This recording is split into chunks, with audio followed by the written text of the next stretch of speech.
હવામાન વિભાગની આગાહી પણ અમે આપને જણાવી દઈએ તો આજે સમગ્ર રાજ્યમાં વરસાદ વરસવાના એંધાણ છે।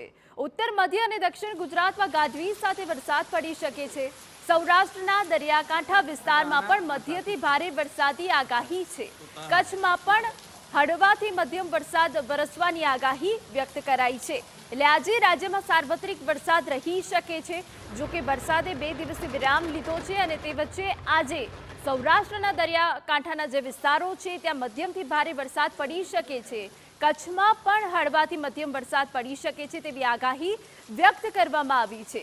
તો વરસાદને લઈ હવામાન વિભાગે આગાહી વ્યક્ત કરી છે કે જ્યાં આજે ઉત્તર મધ્યમાં અને દક્ષિણમાં વરસાદ પડી શકે છે।